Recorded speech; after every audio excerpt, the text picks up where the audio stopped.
और देखिए यही उम्मीद की जा रही थी क्योंकि ईरान पूरी तरह से अपने प्रॉक्सीज के ऊपर रिलाई करता है और मिसाइल्स उसके अलावा जो एसिमेट्रिक वॉरफेयर है यानी आमने सामने आए बिना जो मिसाइल्स रॉकेट्स उसके अलावा कैमिकाजी ड्रोन ये सब टेक्निक का इस्तेमाल करते हुए ईरान इस समय चाहे अमेरिकन बेसिस हो या फिर उसके अलावा इसराइल के एरियाज उनको टारगेट करने की पूरी तैयारी है और प्रॉक्सीज का इस्तेमाल चाहे हिजबुल्लाह हो हुतीज हो इसके अलावा आप ये समझ लीजिए कि आने वाले दिनों में ही और एस्केलेट होगा। जो जानकारी मिल रही है उसके मुताबिक ईरान ने एक बार फिर से जो जनरल ब्रिगेडियर जनरल वाहिद हैं उनकी अगुवाई में ये एक पूरी तैयारी की है कि जिसके अनुसार वो खासतौर पे जो इसराइल के मेन एरियाज हैं उनको टारगेट कर सके। जैसे कल 2 एरियाज को टारगेट किया, वहां पर क्षति हुई। मनीष जरा रोक रहा हूं, आज मंडे का दिन है, शनिवार की सुबह 9:30 बजे हमला हुआ था, फिर रविवार आ गया, आज मंडे को बाजार खुला है। युद्ध की वजह से शेयर बाजार का क्या हाल है वो जरा दर्शकों को बता दें। प्री ट्रेडिंग में करीब 6000 अंकों की गिरावट आई है। युद्ध की वजह से शेयर बाजार में हाहाकार मचा है।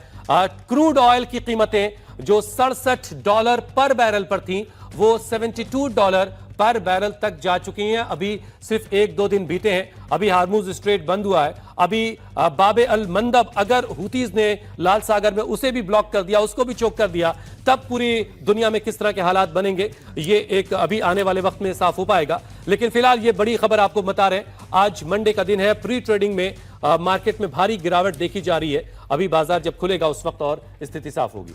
बिल्कुल, और जो हम आपको बता रहे हैं ताजा स्थिति इस वक्त, इसका असर पूरे दुनिया में पड़ने जा रहा है। भारत के बाजार में भी इसका असर देखने को मिल रहा है कि किस तरह से मिडिल ईस्ट में जो जंग छिड़ी है उसके चलते तेल के दाम बढ़ेंगे और जिस तरह से आवाजाही पर रोक लगी है उसी का असर है कि शेयर बाजार में सेंटिमेंट्स जो हैं वो गिरे। हमारे साथ शोएब भी जुड़े हैं। शोएब, एक बात बताइए कि फिलहाल जो हमने स्थिति देखी थी, जो दर्शक भी इस वक्त हमारे साथ जुड़े हैं आपको बता दें कि कल हुआ क्या था। कल ये हुआ था कि जब शनिवार को हमला हुआ ईरान के ऊपर, उसके बाद रविवार को ईरान ने जब पलटवार किया तो मिडिल ईस्ट के जो अहम देश हैं, चाहे यूएई हो, ओमान हो, इसके अलावा कतर हो या बहरीन हो, इन सब के ऊपर उन्होंने हमले किए थे, जिसके बाद से पूरे इस इलाके में हवाई सेवा और जो शिपिंग रूट्स है वो ठप हो गए हैं। फिलहाल शोएब बताइए कि ईरान की ओर से अब आगे क्या कुछ खबर आई है कि किस तरह की वो स्ट्रैटेजी अपना सकते हैं या फिर वहां के जो नेता है क्या कर रहे हैं, क्योंकि जो बात हो रही है कि करीबन 43 जो मिलिट्री लीडरशिप है या फिर जो वहां पर पॉलिटिकल लीडरशिप है, डोनाल्ड ट्रंप ने बताया कि हमने उसे खत्म कर दिया है। देखिए अमित, ईरान ने एक तस्वीर भी जारी की थी, रात के वक्त भी तस्वीर जारी की और सुबह में भी हम देख रहे हैं। वो तस्वीर थी राष्ट्रपति के साथ जो नए सुप्रीम लीडर, अंतरिम सुप्रीम लीडर बने हैं उनकी और दूसरे जो नेता है उनकी, और ये बताया गया कि आगे की जो रणनीति है उस पर ये लोग चर्चा कर रहे हैं। इसके अलावा जो ईरान के विदेश मंत्री है उनका एक बयान आया है और ये बयान बहुत महत्वपूर्ण है। उन्होंने कहा है कि अगर अमेरिका और इजराइल ये सोच रहे हैं कि तेहरान पर हमला करके लगातार वो हमारी सैन्य क्षमताओं को ख़त्म कर देंगे तो वो उनकी भूल है, क्योंकि ईरान ने पिछले 2 दशकों में जो तैयारी की है वो इस तरह से की है कि हम तेहरान के बिना भी पूरी जो अपनी जो सैन्य क्षमताएं हैं उनको ऑपरेट कर सकते हैं ईरान के दूसरे हिस्सों से। यानी कि वो बताने की कोशिश कर रहे हैं कि उनको पता है कि सबसे जो बड़ा अटैक होगा वो राजधानी तेहरान पर होगा, लेकिन उन्होंने दूसरी जगहों पर तैयारियां कर रखी है जहां से वो जंग लड़ेंगे। तो मुझे जो लग रहा है कि कल एक ये भी खबर आई थी कि इटली के जरिए पहले अमेरिका की तरफ से कोशिश की गई थी कि बातचीत हो, फिर ट्रंप का यह बयान आया कि नई लीडरशिप बातचीत करने को तैयार है।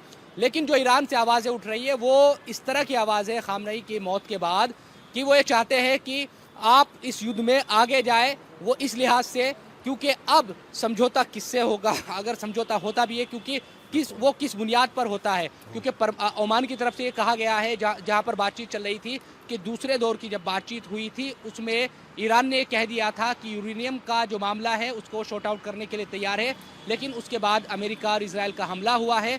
तो बातचीत किन मुद्दों को लेकर होगी, फिर वही परमाणु कार्यक्रम को लेकर या बिल्कुल ठीक बात है।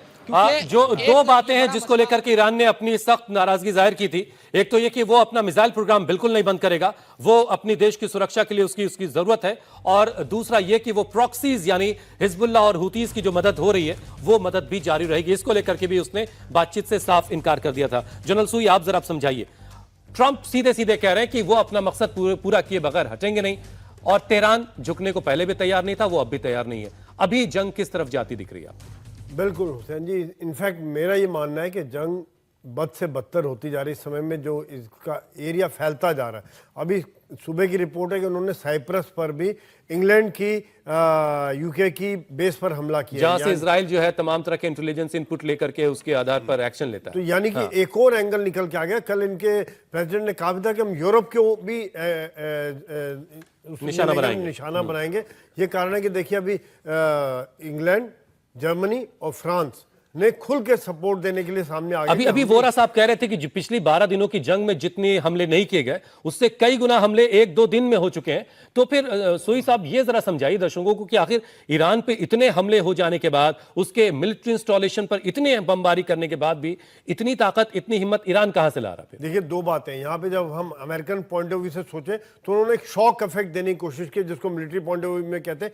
एक साथ जब इतना बड़ा बम्बार्डमेंट और पूरे इलाके में करके एक भारी संख्या में डिस्ट्रक्शन, और जिसमें लड़ने की माइंड में और फिजिकल यानी कि लड़ने की क्षमता और हथियारों के ऊपर डिस्ट्रक्शन करना।